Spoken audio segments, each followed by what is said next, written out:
নমস্কার বন্ধুরা, অনেকেই এই সত্যটা জানে না যে প্রতি 10 জন গর্ভবতী মহিলার মধ্যে একজন মিসক্যারেজের শিকার হন।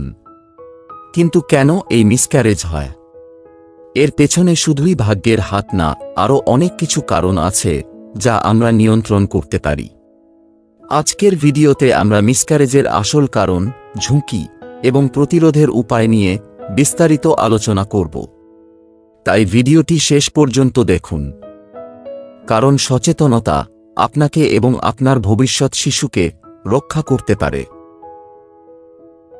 বিস্তারিত আলোচনার মধ্যে থাকছে মিসক্যারেজ কি, মিসক্যারেজ কেন হয়, কোন কোন কারণ মিসক্যারেজের ঝুঁকি বাড়ায়, মিসক্যারেজ প্রতিরোধের উপায়, চিকিৎসকের পরামর্শ কখন নিতে হবে। ভিডিও শুরু করার আগে আপনাদের কাছে অনুরোধ রইল, এই তথ্য যদি আপনাদের সাহায্যকারী মনে হয় তাহলে এই ভিডিওটি লাইক করে আপনার বন্ধুদের সাথে শেয়ার করুন এবং এরকম আরও উপকারী কন্টেন্টের জন্য সাবস্ক্রাইব করুন। চলুন তাহলে ভিডিওটি শুরু করা যাক। মিসক্যারেজ বা গর্ভপাত কি? মিসক্যারেজ হল গর্ভাবস্থার প্রথম 20 সপ্তাহের মধ্যে গর্ভধারণের অনাকাঙ্ক্ষিত সমাপ্তি। বেশিরভাগ ক্ষেত্রে এটি প্রথম 12 সপ্তাহের মধ্যেই ঘটে। গর্ভপাতের কারণ অনেক হতে পারে, তবে বেশিরভাগ ক্ষেত্রেই এটি প্রাকৃতিক এবং অনিয়ন্ত্রিত। মিসক্যারেজের সাধারণ কারণগুলো: 1. জেনেটিক বা ক্রোমোসোমাল সমস্যা, অর্থাৎ জেনেটিক অ্যাবনর্মালিটিস। বেশিরভাগ মিসক্যারেজ ভ্রূণের ক্রোমোসোমগত সমস্যার কারণে হয়। ডিম্বাণু ও শুক্রাণুর মিলনের সময় যদি ক্রোমোসোমে ত্রুটি থাকে তবে ভ্রূণ সঠিকভাবে বিকশিত হতে পারে না। এটি সাধারণত প্রথম ত্রৈমাসিকে, অর্থাৎ 1 থেকে 12 সপ্তাহে ঘটে। 2. হরমোনজনিত সমস্যা, অর্থাৎ হরমোনাল ইমব্যালেন্স। গর্ভধারণ টিকিয়ে রাখতে প্রোজেস্টেরন হরমোন গুরুত্বপূর্ণ ভূমিকা রাখে। যদি শরীরে প্রোজেস্টেরনের ঘাটতি হয় তবে জরায়ু ভ্রূণকে ধরে রাখতে ব্যর্থ হয় এবং গর্ভপাত হতে পারে। পলিসিস্টিক ওভারি সিনড্রোম, যাকে আমরা সংক্ষেপে বলে থাকি PCOS, যার কারণে অনেক মহিলার মিসক্যারেজের ঝুঁকি বাড়ে। 3. জরায়ুর গঠনগত সমস্যা, অর্থাৎ ইউটেরিন অ্যাবনর্মালিটিস। জরায়ুর আকার বা গঠনে কোনো ত্রুটি থাকলে ভ্রূণের বৃদ্ধি বাধাগ্রস্ত হতে পারে। জরায়ুর মধ্যে ফাইব্রয়েড বা পলিপস থাকলে গর্ভপাতের সম্ভাবনা বাড়ে। জরায়ুর গ্রীবা, অর্থাৎ সার্ভিক্স দুর্বল হলে ইনকম্পিটেন্ট সার্ভিক্স হয়ে যেতে পারে, যা দ্বিতীয় ত্রৈমাসিকে মিসক্যারেজের কারণ হতে পারে। 4. সংক্রমণ, অর্থাৎ ইনফেকশনস। কিছু ভাইরাস বা ব্যাকটেরিয়া গর্ভাশয়ে সংক্রমণ ঘটিয়ে মিসক্যারেজের কারণ হতে পারে। সাধারণ সংক্রমণ যা মিসক্যারেজের ঝুঁকি বাড়ায়, যেমন টক্সোপ্লাসমোসিস, রুবেলা, CMV অর্থাৎ সাইটোমেগালো ভাইরাস, HSV অর্থাৎ হার্পিস ভাইরাস। 5. ইমিউন সিস্টেমের সমস্যা। কিছু মহিলার ইমিউন সিস্টেম ভ্রূণকে বিদেশি বস্তু হিসেবে শনাক্ত করে এবং আক্রমণ করে। অ্যান্টিফসফোলিপিড সিনড্রোম, অর্থাৎ APS বা লুপাস থাকলে গর্ভপাতের ঝুঁকি বেড়ে যায়। 6. দীর্ঘস্থায়ী রোগ ও শারীরিক সমস্যা।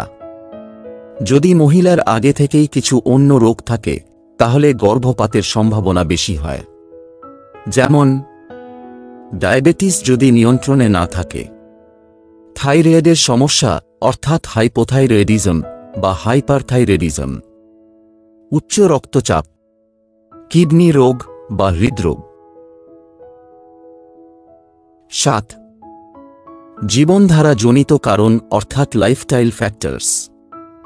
ধূমপান, মদ্যপান ও মাদক সেবন গর্ভপাতের অন্যতম কারণ। অতিরিক্ত ক্যাফেইন, যেমন চা, বা কফি বেশি খেলে গর্ভপাতের সম্ভাবনা বাড়াতে পারে।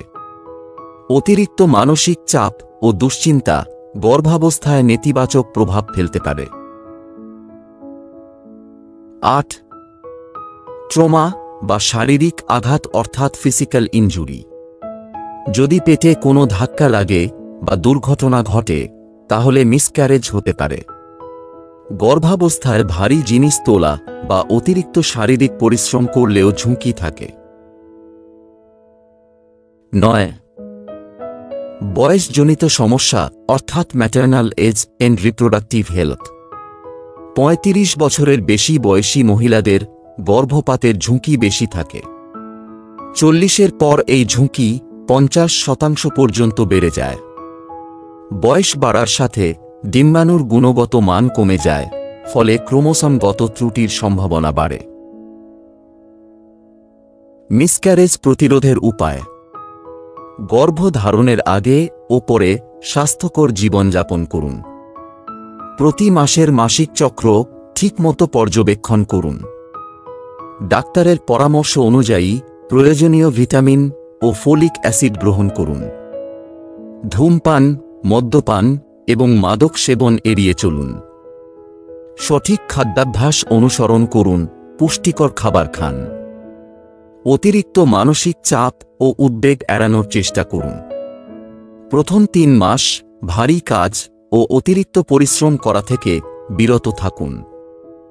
যদি পূর্বে মিসক্যারেজ হয়ে থাকে তবে ডাক্তারের পরামর্শ অনুযায়ী প্রয়োজনীয় চিকিৎসা নিন। কখন চিকিৎসকের কাছে যাবেন? যদি গর্ভাবস্থায় নিচের কোনো লক্ষণ দেখা যায় তবে দ্রুত ডাক্তারের পরামর্শ নিন। পেটের নিচের দিকে ব্যথা বা চাপ অনুভব হলে, ভ্যাজাইনা থেকে লাল বা বাদামি রঙের রক্তপাত হলে, পিঠের নিচের দিকে ক্রমাগত ব্যথা থাকলে, যদি হঠাৎ করে গর্ভাবস্থার উপসর্গ যেমন বমি, বুকে টান, ক্লান্তি বন্ধ হয়ে যায়।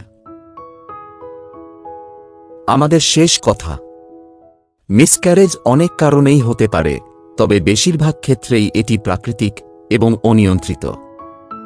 গর্ভাবস্থায় সঠিকভাবে নিজেকে যত্ন নিলে মিসক্যারেজের ঝুঁকি কমানো সম্ভব। যদি পূর্বে মিসক্যারেজ হয়ে থাকে বা গর্ভাবস্থায় কোনো সমস্যা দেখা দেয় তবে ডাক্তারের পরামর্শ নেওয়া জরুরি। বন্ধুরা, আরও বিস্তারিত তথ্যের জন্য ভিডিওটিকে লাইক দিয়ে চ্যানেলটিকে সাবস্ক্রাইব করে পাশে থাকুন, আর তথ্যগুলি ভালো লেগে থাকলে সবার সাথে শেয়ার করুন। আপনার প্রশ্ন এবং মতামত আমাদের কমেন্ট সেকশনে অবশ্যই লিখুন। ধন্যবাদ।